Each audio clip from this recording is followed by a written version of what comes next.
Kita akan belajar hari ini satu kebenaran firman Tuhan dengan sebuah tema, but I'm serving God, tanda seru. Aku loh melayani Tuhan. Ini sebenarnya statement komplain Bapak Ibu. Aku loh melayani Tuhan. Kenapa ketika aku melayani Tuhan, banyak hal yang gak baik terjadi dalam hidupku? Kenapa ketika aku melayani Tuhan, aku harus mengalami banyak persoalan kehidupan? Kenapa ketika aku melayani Tuhan, anak-anakku berantakan? Karena ada sebuah pertanyaan kemarin begini, ada sebuah cerita, ada seorang namanya Andreas. Kita tahu kan kalau namanya Andreas beragama apa. Dia sedang ikut perlombaan di kantor untuk sebuah promosi jabatan. Dan setelah dia ikut, dia kalah. Dia tidak terpilih, kalah oleh yang namanya Ahmad. Dia komplain sama Tuhan, dia komplain sama mentor, sama Tuhan. Dia ngomong gini, aku loh melayani Tuhan. Kenapa si Ahmad yang mendapatkan promosi dan bukan aku? Bahkan dia rela setiap sore dia pulang dari kantor lebih dulu untuk pergi ke gereja, latihan untuk melayani.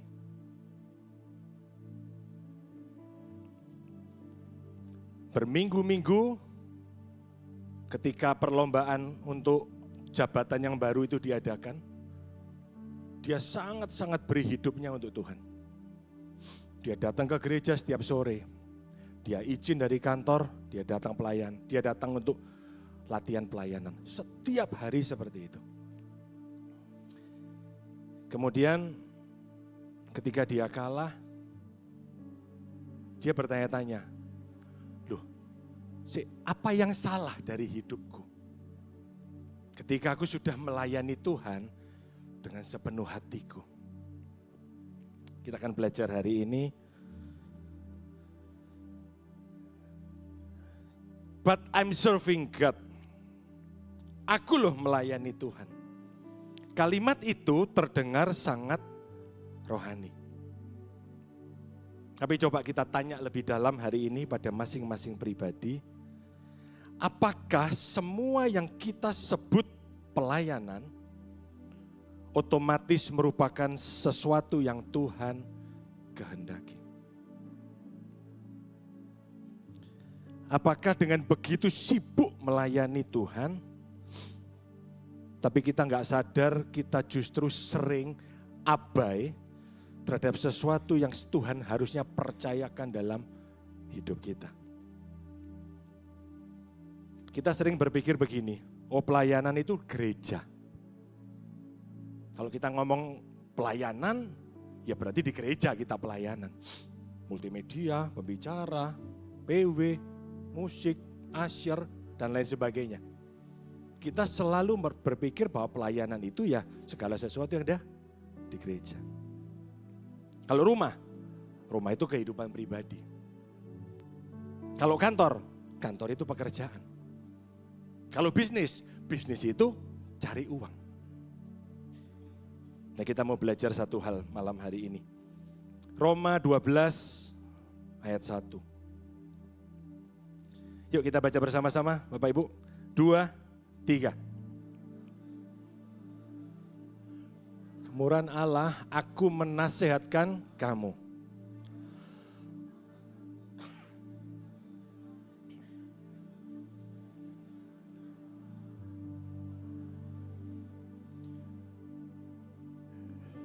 Di versi The Message dikatakan begini. So here's what I want you to do. God helping you. Take your everyday ordinary life. You're sleeping, eating, going to work, and walking around life and place it before God as an offering. Embracing what God does for you is the best thing you can do for Him. Rasul Paulus tidak berkata persembahkan waktu di gereja. Tapi perlu digarisbawahi, saya tidak mengatakan pelayanan di gereja tidak penting, tolong. Jangan diputar-putar, dicuplik, nanti aku viral. Pelayanan di gereja penting.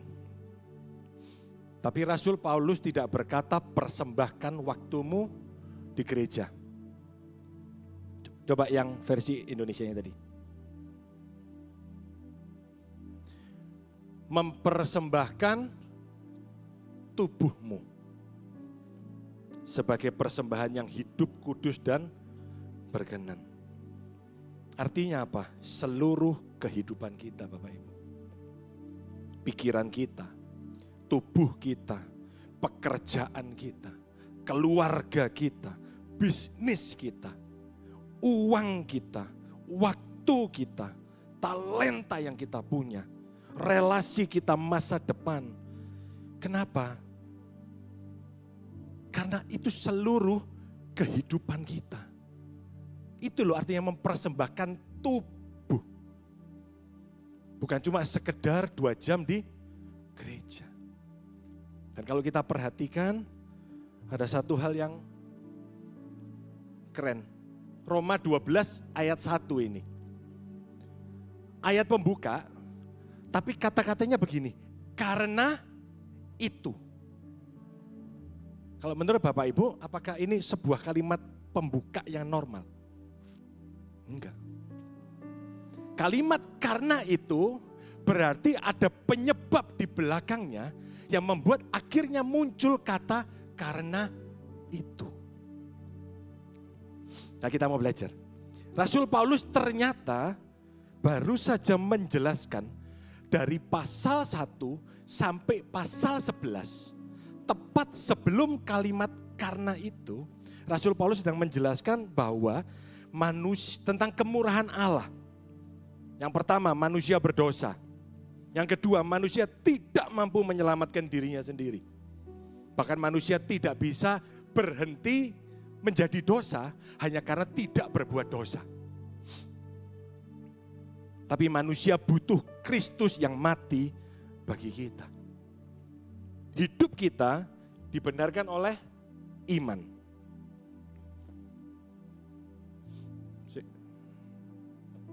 Sorry, boleh minta dibantu sini. Wadem ya aku. Nanti daripada hajing di tengah khotbah kan kayak kurang keren. Thank you. Kita menerima kasih karunia. Kita diperdamaikan dengan Allah. Ayat pasal 1 sampai pasal 11. Sehingga ketika kita menyadari segala sesuatu itu, maka Rasul Paulus ngomong, karena itu. Ini akibat dari perjalanan cerita dari pasal 1 sampai pasal 11, Bapak Ibu. Artinya begini, kita sudah menerima segala kemurahan Tuhan yang seharusnya tidak pantas kita terima. Kita sudah menerima keselamatan yang tidak bisa kita bayar sendiri. Keselamatan itu orang ngomong gini, keselamatan itu gratis. Oh, enggak. Bapak Ibu, gratis itu murahan, enggak selalu mahal. Saya bisa enggak kasih Bapak Ibu handphone gratis? Bisa. Bapak Ibu bisa enggak tapi beli handphone sendiri? Bisa. Mobil, mungkin mahal nilainya. Bapak Ibu bisa terima gratis. Tapi bisa enggak beli sendiri? Bisa. Keselamatan itu tidak gratis, Bapak Ibu. Keselamatan itu anugerah. Kita tidak bisa bayar pakai apapun termasuk seluruh kehidupan kita untuk kita mendapatkan keselamatan. Dan akibatnya Rasul Paulus menyadari karena itu maka kita akan harus mempersembahkan tubuh sebagai persembahan yang hidup, yang kudus dan yang berkenan. Ini akibat. Dikatakan begini, we don't serve to earn God's love. We serve because we have received God's love. Kita tidak melayani Tuhan untuk mendapatkan cintanya. Dan Tuhan juga tidak menjadi lebih sayang sama kita karena kita melayani Tuhan. Pelayanan adalah ekspresi cinta kita kepada Tuhan karena apa yang sudah kita terima dari Tuhan. Oleh karena itu, pelayanan merupakan sesuatu yang lahir dari hati yang rindu untuk mengasihi Tuhan. Nah, persoalannya, apakah pelayanan itu? Di Roma 12 ayat 1 digunakan kata Yunani latreia. Makanya kalau dalam pembelajarannya ada latreologi, pelajaran tentang pelayanan. Di situ dijelaskan, latreia adalah hal-hal yang berkaitan dengan pelayanan atau ibadah kepada Allah. Latreia enggak sekedar pelayanan di gereja. Latreia atau pelayanan atau ibadah adalah sesuatu yang kita lakukan untuk Tuhan. Ada satu kata yang di perjanjian lama dalam konsep Ibrani namanya avoda. Avoda itu dapat berkaitan dengan bekerja, melayani, dan beribadah. Ini menarik Bapak Ibu, ternyata dalam perspektif Alkitab, bekerja dan beribadah bukan dua dunia yang terpisah.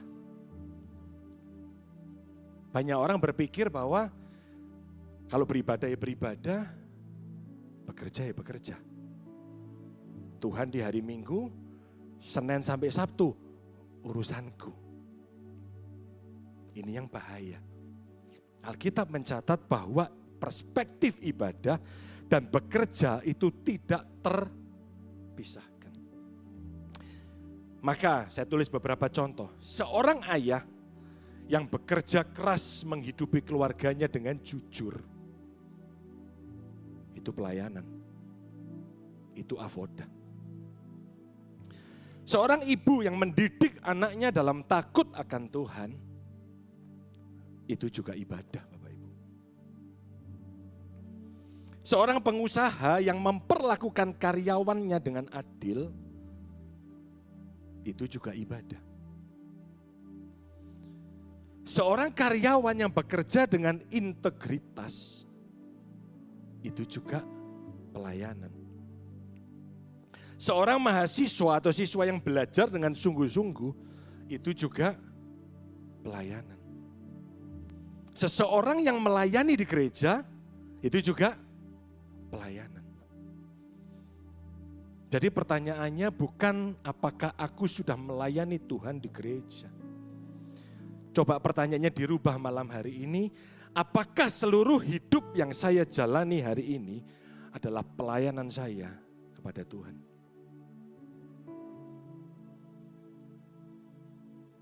Apakah seluruh hidup saya yang saya jalani hari ini adalah pelayanan kita kepada Tuhan? Kolose 3 ayat 23. Apapun juga yang kamu perbuat, perbuatlah dengan segenap hatimu seperti untuk Tuhan dan bukan untuk manusia. Dalam versi NIV-nya dikatakan begini, whatever you do. Bukan whatever you do at church. Tapi wherever you do. Apapun yang kamu lakukan. Di rumah, di kantor, di sekolah, di bisnis, di gereja, di pernikahan, membesarkan anak, mengelola uang, melayani, semuanya dapat dilakukan as working for the Lord.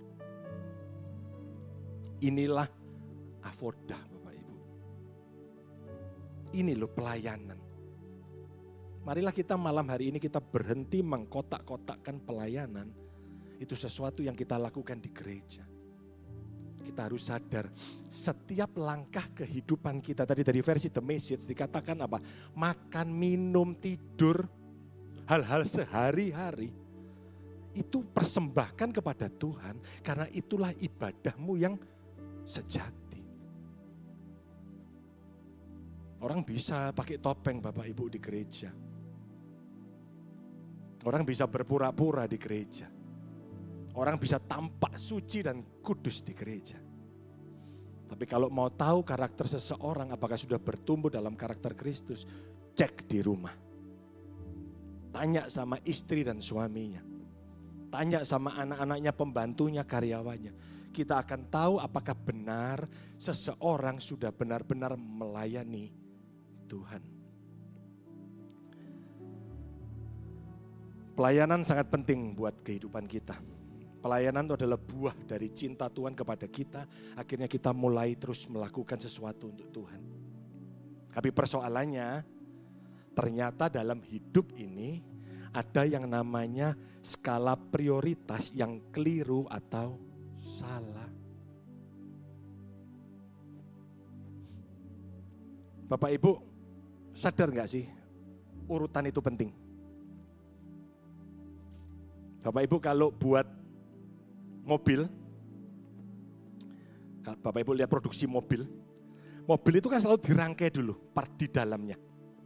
Diselesaikan sampai selesai, terpasang semua komponen luarnya, pengecatan dilakukan terakhir, betul? Bayangkan kalau itu dibalik, dicat dulu semua, terus baru dirangkai. Catnya pasti rusak. Ternyata dalam kehidupan kita sebagai orang Kristen, skala prioritas kita tanpa kita sadari sering keliru. Apa yang kita lakukan mungkin baik, tapi bukan prioritas. Apa yang kita lakukan mungkin benar, tetapi bukan waktunya. Apa yang kita kerjakan mungkin berguna, tapi ternyata bukan tanggung jawab kita. Apa yang kita perbuat rohani mungkin kelihatannya, tapi tanpa kita sadari motivasinya keliru. Coba kita lihat ilustrasi ini Bapak Ibu, gambarnya. Bapak Ibu pernah lihat kan gambar ini? Ini barang yang sama, dimasukkan ke sebuah jar. Dipakai banyak orang-orang motivasi untuk menentukan prioritas. Tapi hari ini kita mau belajar, kita pakai dalam aplikasi pelayanan kita kepada Tuhan. Ketika batu besar dimasukkan terlebih dahulu, dan kemudian kerikil, dan terakhir pasir, maka lengkap satu jar penuh cukup. Tapi ketika prioritas kita keliru, kita salah menentukan prioritas dalam hidup, yang terjadi seperti ini. Hal-hal kecil kita masukkan terlebih dahulu dalam hidup kita, kemudian hal-hal lebih besar, dan kemudian terakhir baru hal-hal yang penting justru kita abaikan menjadi yang terakhir. Lihat, enggak cukup. Sama seperti pengecatan mobil tadi. Kalau mobil itu dicat di awal, maka rusak. Saya punya pengalaman Bapak Ibu, pasang kursi. Saya beli online kursi, made in China. Nah, made in China ini ternyata Bapak Ibu, prioritas menentukan hasil. Saya memasang kursi karena protolan semua, tempat duduk sama sandaran, saya pasang duluan. Tempat duduk sama kaki, saya pasang duluan. Saya baut sesuai dengan instruksi. Kemudian terakhir ketika saya mau pasang sandaran, setengah jam, saya sampai gobios Bapak Ibu. Sandaran tidak kunjung mancep Bapak Ibu.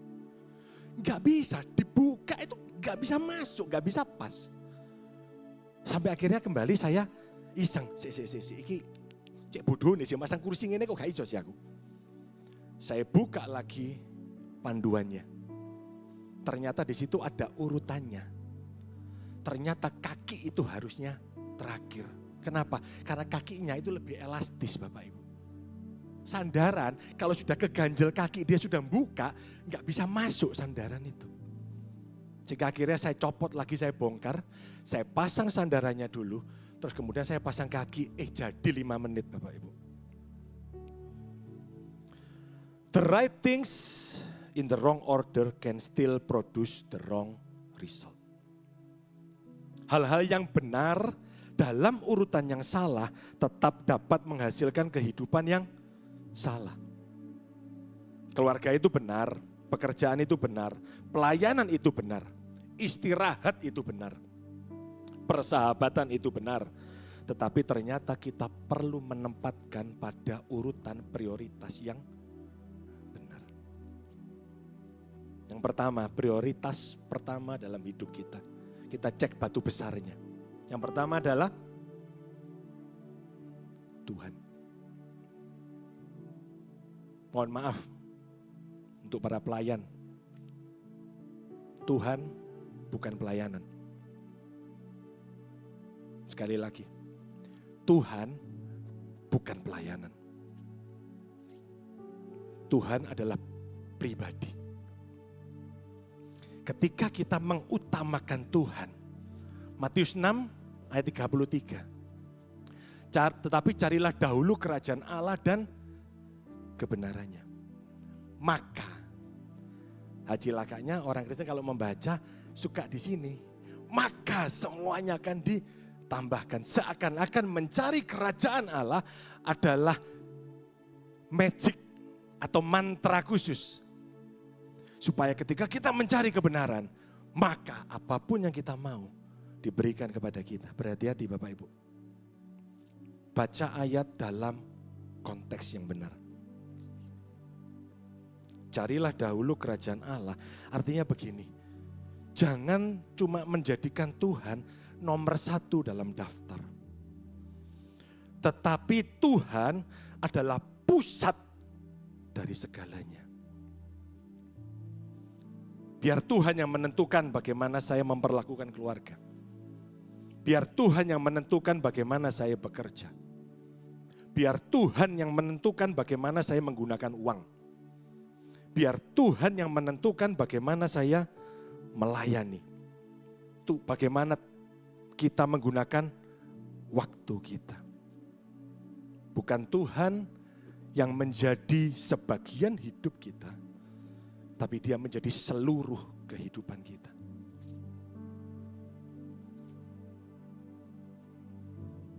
Pilihan-pilihan yang kita buat akan menentukan prioritas kita. Ketika kita buka mata, Tuhan kasih nafas hari itu. Kita hidup hari itu. Apa yang engkau perbuat di pagi hari ketika kita buka mata? Kita akan tahu prioritas seseorang dari pilihan-pilihan hidupnya. Apakah kita langsung ambil handphone, kita cek notifikasi, cek likes, cek media sosial, cek balasan chat kerjaan? Atau kita belajar ketika kita membuka mata kita menyadari hari itu ada. Itu anugerah. Enggak semuanya Bapak Ibu buka mata seperti kita hari ini bisa beribadah. Maaf, tidak semuanya. Ada banyak orang di luar sana enggak bisa buka mata hari ini. Ada banyak orang di luar sana enggak bisa bernafas seperti kita hari ini. Tetapi apakah kita sudah menjadikan Tuhan menjadi yang terutama dalam hidup kita? Atau yang kita pikirin cuma apa yang kita mau hari ini? Bagaimana kita membuat pilihan-pilihan ketika kita diperhadapkan pada keputusan-keputusan penting dalam hidup kita? Apakah kita menggunakan pikiran kita, kemampuan kita, kecerdasan kita, koneksi kita, kekuatan kita? Atau kita belajar seperti Daud, cari Tuhan. Tuhan, apa yang Tuhan mau untuk aku kerjakan hari ini?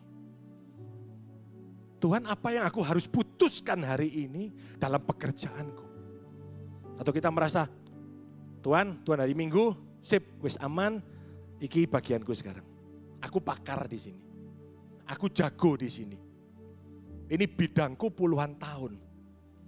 Aku pengen membuat keputusan dengan skillku. Artinya apa? Tuhan belum menjadi pusat kehidupan. Artinya kita tidak menempatkan prioritas yang terutama dalam hidup kita. Ketika kita menghadapi tantangan, kita menghadapi luka, kita menghadapi sakit hati, kita menghadapi pengkhianatan. Hal apa yang pertama muncul dalam pikiran dan pilihan yang kita buat, itu menentukan prioritas kita seperti apa. Don't just give God your Sunday, give God your whole life. Jangan cuma kasih Tuhan hari Minggu, Bapak Ibu. Tuhan gak cari hari Minggu kita. Tuhan minta seluruh kehidupan kita. Hal yang kedua, prioritas kedua, yaitu keluarga.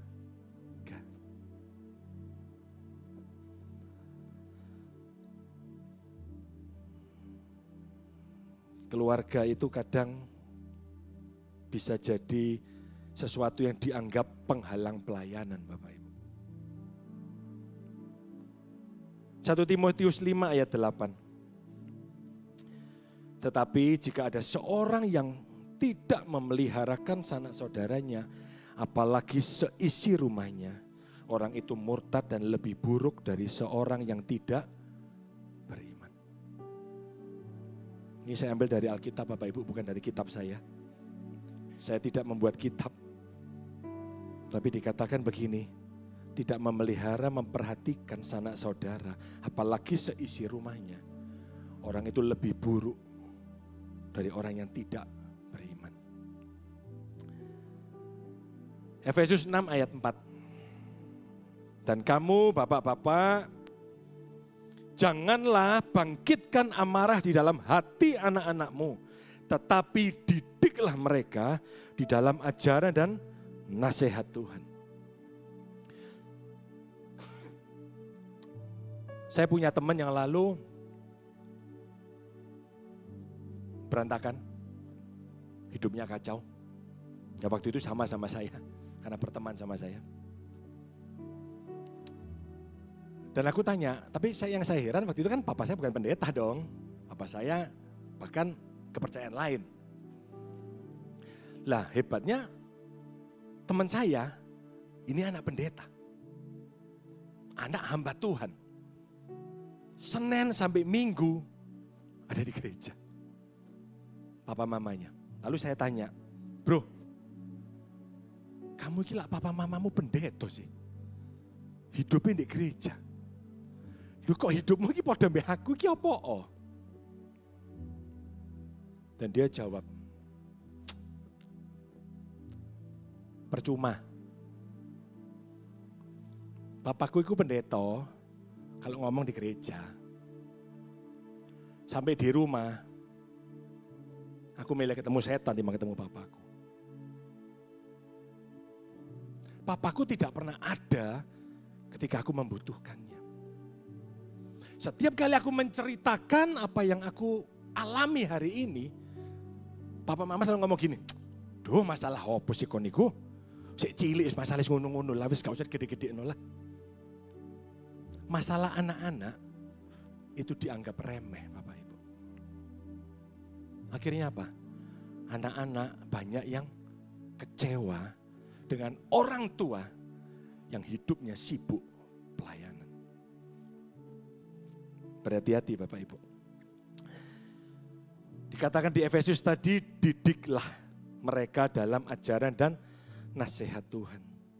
Tanggung jawab itu seringkali diserahkan kepada gereja, kepada guru sekolah minggu, kepada mentor, kepada guru sekolah. Padahal Alkitab berkata itu tugas orang tua. Gereja membantu, gereja mendampingi, mentor membantu, tapi tidak bisa menggantikan peran orang tua untuk mendidik anak. Ayah yang mengajar anak untuk berdoa, itu pelayanan. Ibu yang mendidik anaknya dalam firman, itu pelayanan. Suami yang setia kepada istrinya, juga pelayanan. Istri yang menghormati suaminya, juga pelayanan. Orang tua yang hadir bagi anak-anaknya, itu juga pelayanan. Saya banyak kumpul sama anak-anak muda kebetulan kan, sama adik-adik LOJ. Dan membuat saya menjadi sebuah mirror bagaimana saya harus menjadi orang tua.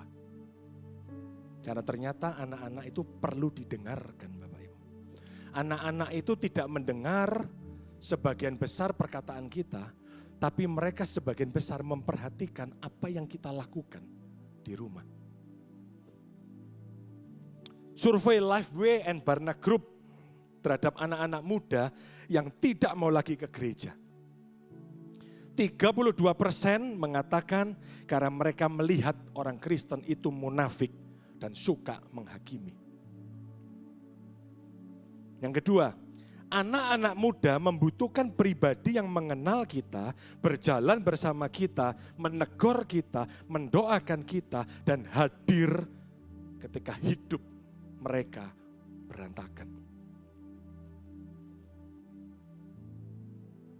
Yang pertama Tuhan, batu besarnya. Batu yang berikutnya, keluarga. Kita tidak bisa menjadi berkat di luar kalau kita nggak beres di rumah.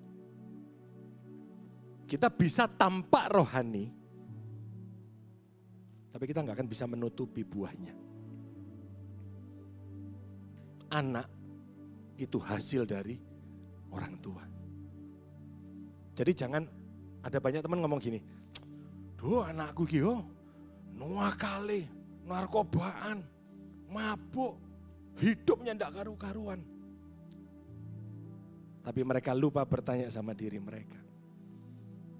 Apakah mereka sudah punya prioritas yang benar untuk selalu ada buat anak-anak. Don't be so busy bringing other people to God that your own children don't get to know God through you. Jangan begitu sibuk membawa orang lain kepada Tuhan, sampai anak-anak kita atau keluarga kita tidak mengenal Tuhan melalui kehidupan kita. Prioritas ketiga. Prioritas ketiga,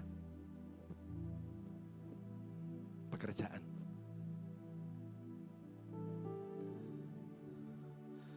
Kata Kolose 3 ayat 23 dikatakan whatever you do. Apapun yang kita lakukan itu adalah ibadah.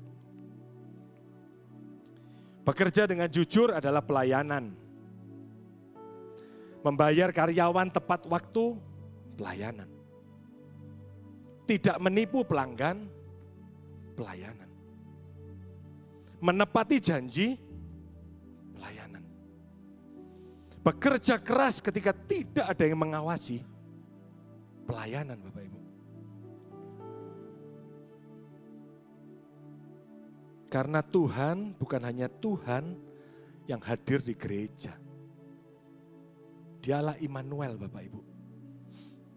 Dia selalu ada bersama dengan kita. Dia hadir di kantormu, dia hadir di toko, dia hadir di perusahaan, dia hadir di kampus, dia hadir di ruangan yang tampaknya sepi dan tidak ada yang melihat. Tuhan hadir di situ. Apa yang kita lakukan, tidak ada satu hal pun yang tersembunyi di hadapan Tuhan. Ketika kita mengingat bahwa bekerja adalah pelayanan, maka kita akan lakukan sungguh-sungguh. Tadi saya membuka dengan kisah Andreas. Yang setiap jam 3 izin pulang untuk latihan pelayanan. Coba Bapak Ibu berimajinasi. Seandainya Bapak Ibu bosnya Andreas.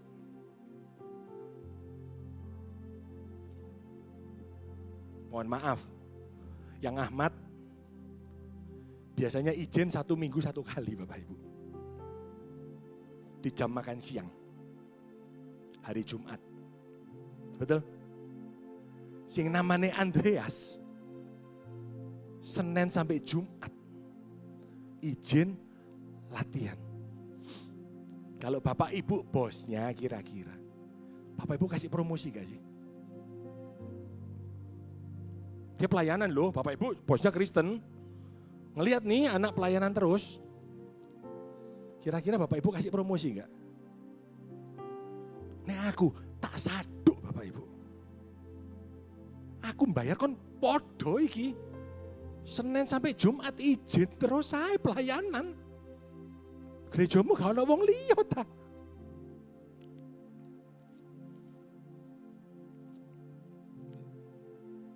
...14 tahun yang lalu atau 15 tahun yang lalu, ada satu pengalaman saya. Saya ini bekerja sama dengan seseorang, dan kemudian saya percayakan dia untuk membangun stan cukup besar, dan mereknya juga cukup bergengsi. Tiba-tiba sudah tanda tangan kontrak semua untuk dia mengerjakan, dan dia sudah jelas semua deadline dan waktunya.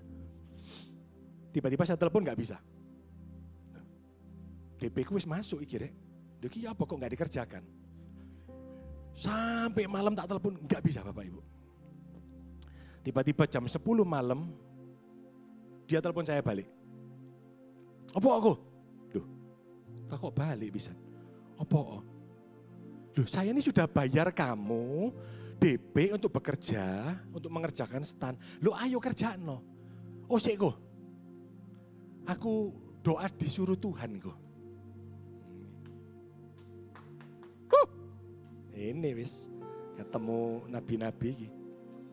Disuruh Tuhan untuk pergi ke satu tempat berdoa 1 minggu non-stop.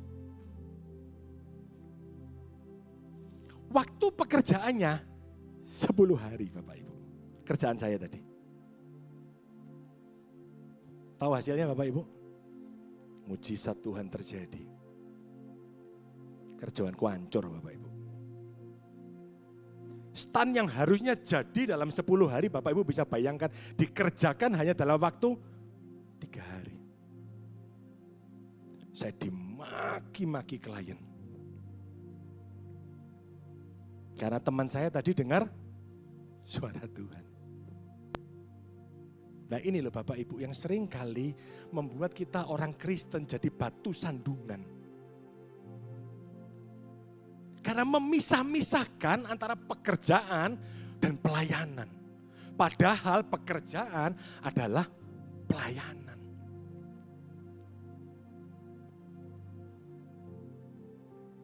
Tenggo, tidak jujur, ganti spek, ngurangi bahan,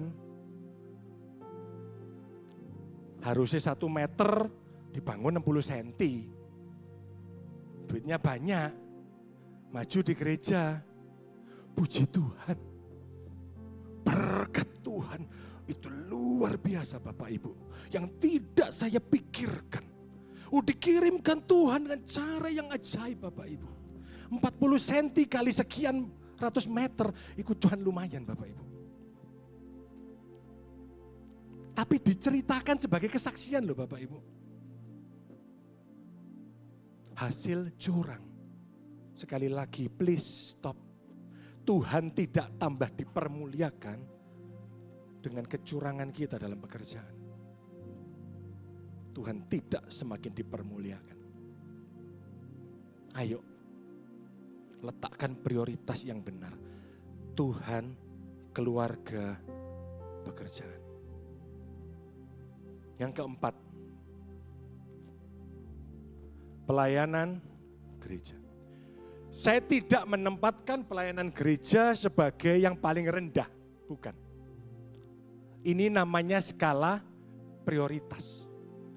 Tuhan, ini bukan dibagi 4 ya Bapak Ibu ya, tadi kan ada 4 nih. Tuhan, keluarga, pekerjaan, pelayanan di gereja. Lalu kita bagi, oh berarti porsinya 25. Enggak. Tuhan harus hadir di semuanya. Tuhan harus menjadi pusat pelayanan kita. Pelayanan bukan tentang kita, pelayanan tentang Tuhan. Yang keempat adalah pelayanan gereja. 1 Petrus 4 ayat 10. Layanilah seorang akan yang lain sesuai dengan karunia yang telah diperoleh tiap-tiap orang. Sebagai pengurus yang baik dari kasih karunia Allah. Artinya pelayanan di gereja itu bagus dan seharusnya kita semua terlibat dalam pelayanan di gereja. Kita bukan penonton Bapak Ibu, kata Pak Herman. Pak Herman tidak pernah mendidik Bapak Ibu menjadi penonton. Kita semua harus melayani. Tapi sekali lagi, pelayanan bukan Tuhan. Kita harus menempatkan segala sesuatu pada porsinya. Pelayanan gereja bukan berarti kita bebas mengabaikan tanggung jawab yang lain. Tidak semua kebutuhan adalah panggilan saya. Keluargamu butuh kita. Pekerjaan kita butuh kita bertanggung jawab. Supaya ketika kita di keluarga jadi berkat, jadi terang. Di pekerjaan kita jadi terang, jadi berkat. Maka percayalah dalam pelayanan di gereja kita juga jadi berkat.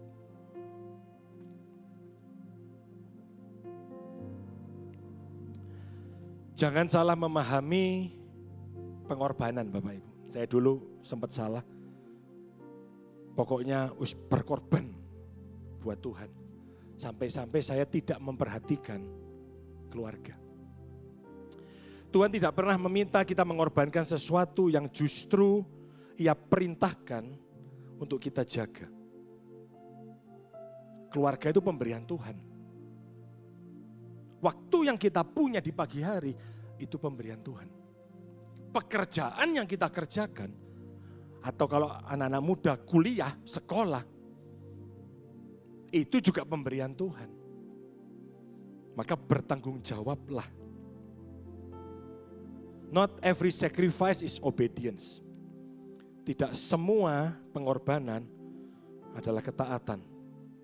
Roma 8 ayat 29 dikatakan begini. Sebab semua orang yang dipilihnya dari semula, mereka juga ditentukannya dari semula untuk menjadi serupa dengan gambaran anaknya. Ini tujuan pelayanan kita Bapak Ibu.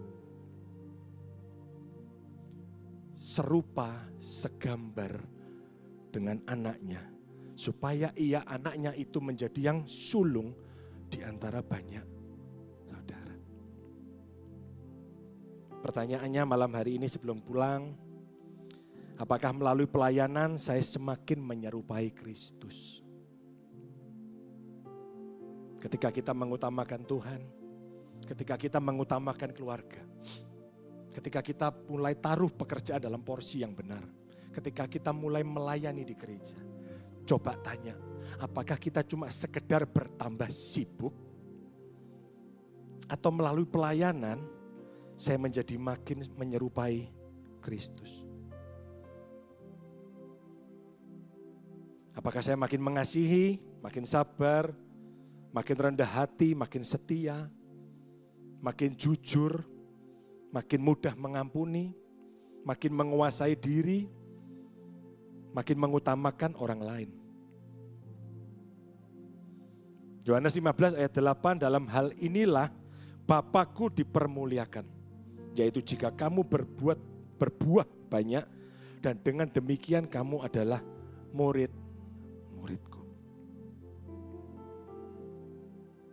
Rumah yang sehat adalah buah, Bapak Ibu. Pekerjaan yang berintegritas adalah buah. Pernikahan yang setia adalah buah. Pelayanan yang rendah hati adalah buah. Anak-anak yang dimuridkan adalah buah. Orang-orang yang dibangun melalui pelayanan adalah buah.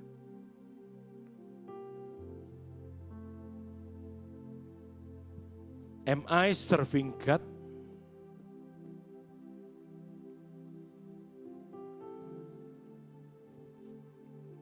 Enggak, yang terakhir. Am I serving God? Atasnya? Loh. Nah ini. Pertanyaannya malam hari ini bukan am I serving God? Tapi pertanyaannya malam hari ini, berikutnya klik. Am I serving God faithfully in the place, season, priority, and the responsibility He has entrusted to me? Apakah aku sudah melayani Tuhan? Bukan itu pertanyaannya. Tapi pertanyaan malam hari ini, apakah aku sudah melayani Tuhan dengan benar, pada urutan yang benar, musim dan prioritas serta tanggung jawab yang Tuhan berikan dalam hidup kita. Tuhan Yesus memberkati. Tundukkan kepala Bapak Ibu.